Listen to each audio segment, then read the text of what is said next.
তো বন্ধুরা, আমি আজ আমার একটি রান্নার ভিডিও নিয়ে তোমাদের কাছে চলে এলাম। এটা হচ্ছে ভার্মাসিলি উপমা বা সেমাইড উপমা বা বলতে পারেন।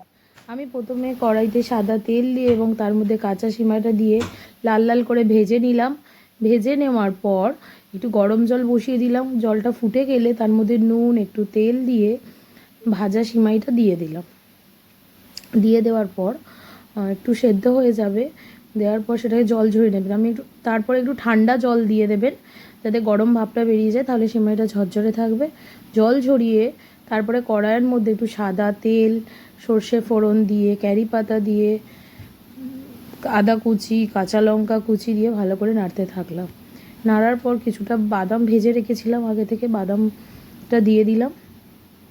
দেওয়ার পর একে একে সবজিগুলো কড়াইতে দিয়ে দিলাম। গাজর কুচি, ক্যাপসিকাম, বিনস, আলু, এতে পেঁয়াজও দিতে পারেন। আমি পেঁয়াজ আজকে দিইনি নিরামিষের কারণে।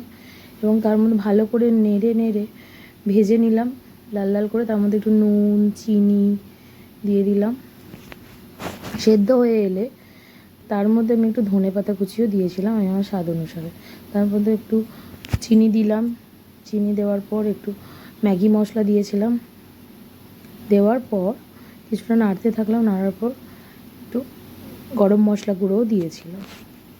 দেওয়ার পর সেদ্ধ করা সেমাইটা দিয়ে দিলাম। দিয়ে ভালো করে নেড়ে তারপরে লাস্টে আমি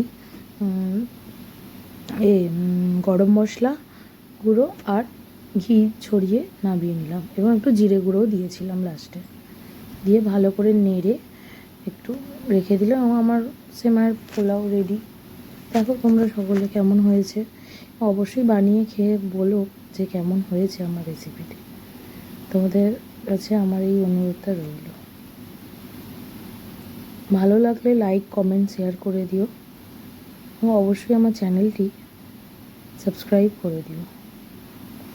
নমস্কার বন্ধুরা, আজকের মতন টাটা।